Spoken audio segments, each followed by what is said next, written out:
Okay, let's unpack this. We are diving deep today into a truly uh, dramatic account, pulling insights directly from Joshua chapter 6. Absolutely. It's a story that, well, it feels almost more like a movie script than a conventional military history, right? It really does. And it opens with this scene, setting the stage for what seems like an impossible challenge. Yeah, the source just jumps right in, doesn't it? Right. It describes the city of Jericho as tightly shut up because of the Israelites. And it emphasizes no one went out and no one came in. Oh, Just imagine that from a military standpoint. a completely sealed off, probably very formidable city, no obvious way in. Exactly. And immediately the narrative brings in the divine perspective on this seemingly impenetrable obstacle. Right. The Lord speaks directly to Joshua and makes this really striking declaration. He says, "See, I have delivered Jericho into your hands, along with its king and its fighting men." And notice how it's phrased. It's already done, from God's perspective,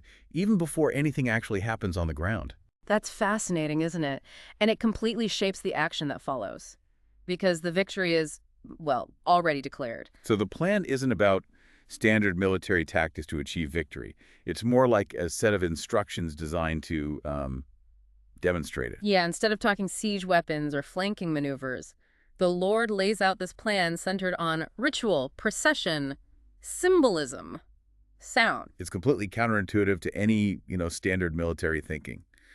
The chapter teases this unique approach right away. Marching, priests with these trumpets made of ram's horns, the Ark of the Covenant. A period of silence, and then this huge collective shout. All leading to this promised outcome where the city wall will just collapse. It's very clear this isn't a strategy cooked up by generals. It's a specific set of commands for a specific, divinely ordained result. Which fundamentally changes how you have to read the events, doesn't it? Definitely. It's not presented as a case study in, say, siege warfare efficiency. It's an account of divine power working through human obedience to very particular instructions. Success hinges entirely on following those precise steps.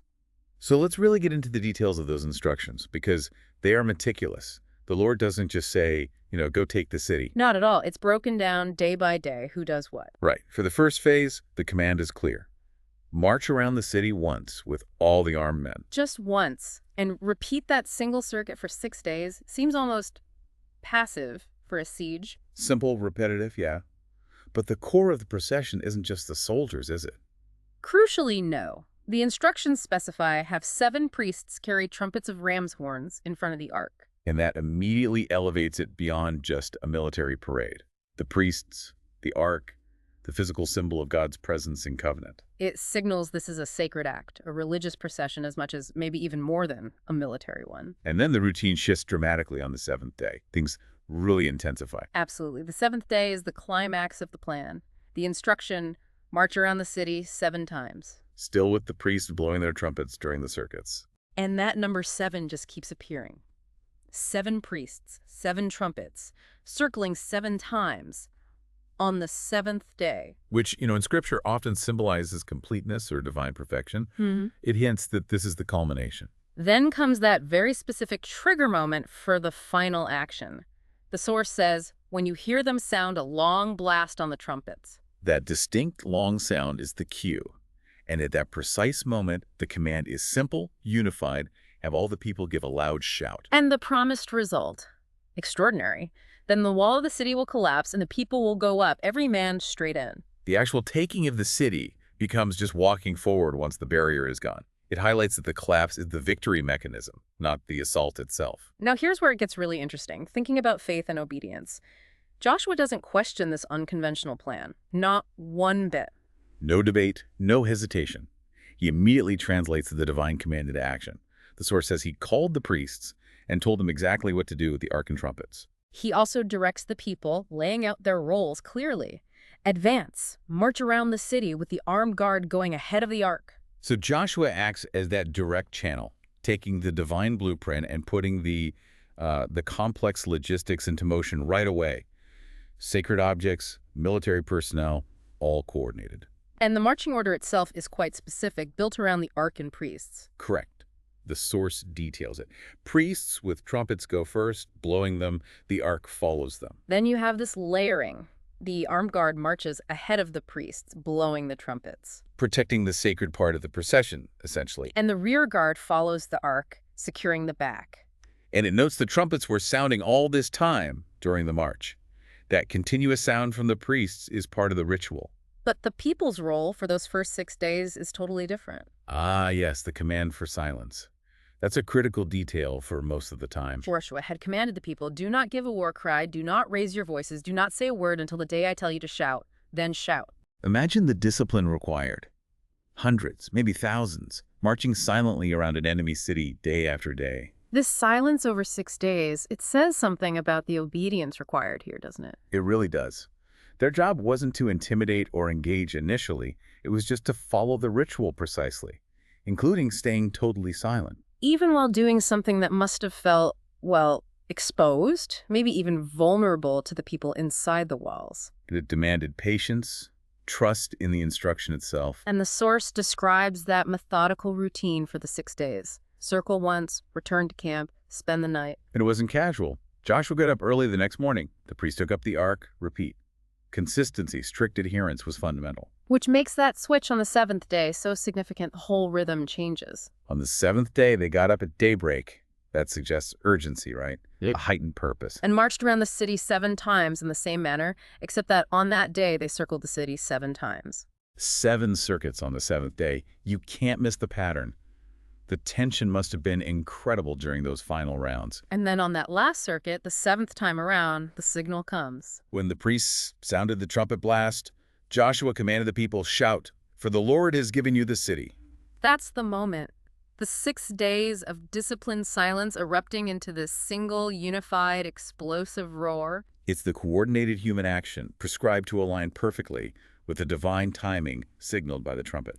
Now, along with that command to shout, Joshua also gave very specific instructions about what to do after the city was taken, especially about the people and their possessions. Yes, the instructions were severe, total, reflecting that concept of harem or devotion as it's described here. The city and all that is in it are to be devoted to the Lord, which, in this narrative, means complete destruction, set apart for divine judgment. But the source immediately points out one very specific exception to this total devotion.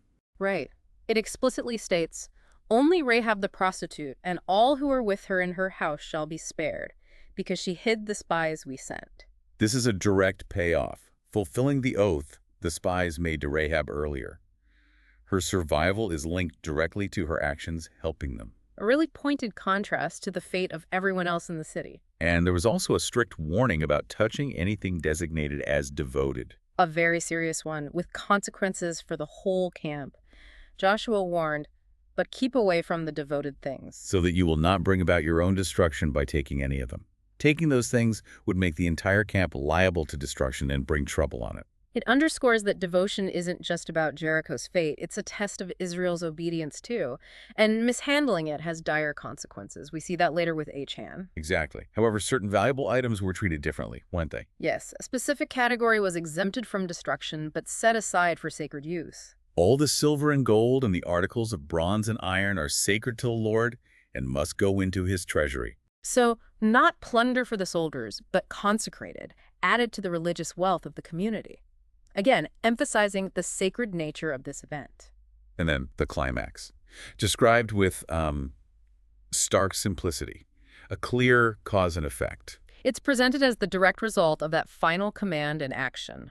When the trumpet sounded, the people shouted. And at the sound of the trumpet, when the people gave a loud shout, the wall collapsed. So every man charged straight in, and they took the city. The collapse is directly tied to the trumpet and the shout, fulfilling that earlier promise. And the ease of entry afterwards, every man straight in, it just underscores that the miracle was the wall falling. What followed, according to the source's description of devotion, was this comprehensive destruction. Yes, the text details how they carried out the devotion. They devoted the city and destroyed with the sword every living thing in it, men and women, young and old, cattle, sheep, and donkeys. Reflecting the totality of that command, leave nothing living. But that single exception for Rahab and her family was strictly honored amidst all this. Absolutely. The promise, the instructions were upheld. The source says Joshua told the 2 spies, "Go into the prostitute's house and bring her out, in accordance with your oath to her." It highlights the importance placed on keeping that specific promise made because of what she did before. So the very spies she protected were the ones sent to ensure her safety. Exactly. So the young men went in and brought out Rahab, her father and mother and brothers, and all who belonged to her entire family, And initially, they put them in a place outside the camp of Israel. reinforcing why she was spared, Mm-hmm. because she hid the men Joshua had sent as spies. That specific exception, woven into the narrative of total destruction, is so significant. And there's that fascinating detail the source adds right at the end of this section about her fate long term. Yes, this is key for understanding her integration, the source adds, and she lives among the Israelites to this day. It explicitly connects her story to Israel's ongoing history. Her rescue wasn't just temporary, it led to permanent inclusion. A transition from being an inhabitant of a city marked for destruction to becoming part of the conquering community. The physical city itself was then dealt with permanently. Then they burned the whole city and everything in it, completing the physical destruction. Except, of course, for those items for the treasury. As the source confirms, the silver, gold, bronze, iron, they put those into the treasury of the Lord's house. And Joshua pronounced this powerful, lasting statement about the site's future. A solemn oath carrying immense weight, trying to prevent the city from being rebuilt as a fortress ever again. He pronounced this solemn oath. Cursed before the Lord is the man who undertakes to rebuild this city, Jericho. At the cost of his firstborn son will he lay its foundations. At the cost of his youngest will he set up its gates. A severe curse, linking any rebuilding attempt directly to the death of the rebuilder's sons. A total divine prohibition on restoring Jericho's old status. So if we pull back and look at the impact of this whole event as the source presents it, what's the main takeaway? Well, the final sentence of the chapter sums up the immediate consequence for Joshua. So the Lord was with Joshua, and his fame spread throughout the land. The success at Jericho, achieved through these, well, extraordinary means, establishes his authority. And it demonstrates, according to the narrative, the tangible presence and action of the Lord for Israel. It positions this victory as more than just military. It's a powerful sign. It's an incredible account, isn't it? Filled with these highly specific, almost strange details that make it so memorable. The 6 days of silent marching, the constant trumpet sound, the repetition of 7 on the last day. The sudden collective shout as the trigger, and then the immediate physical collapse of the walls, allowing that direct charge. It really defies conventional explanation, doesn't it? It presents a different kind of power at work. And that stark contrast within the event itself, the overwhelming total destruction for the city. Set right alongside the very deliberate, specific preservation of Rahab and her family. Her salvation directly tied to her actions and the oath made to her, a notable exception to the overall severity. And of course, that powerful curse Joshua lays down, trying to make the city's destruction permanent. Indeed. This chapter presents a victory won not through, superior numbers or military genius or siege tech, But through strict, patient, disciplined adherence to this unique, divinely given plan, involving ritual, numbers, sound, and collective obedience or faith. It really highlights the narrative's emphasis on divine power as the ultimate factor, just facilitated by human action. So as you reflect on this account from Joshua chapter 6, maybe consider this. What does this narrative suggest about the nature of faith in action when you're faced with a seemingly impossible obstacle, like a wall you can't breach? How do these elements, the strict adherence to weird instructions, the patience over 6 days of silent marching, the sudden collective act on day 7, and those very specific exceptions to the destruction, how do they challenge or maybe align with your understanding of how this historical account is presented? It definitely offers a lot to think about regarding the different kinds of power and strategy described in these ancient texts.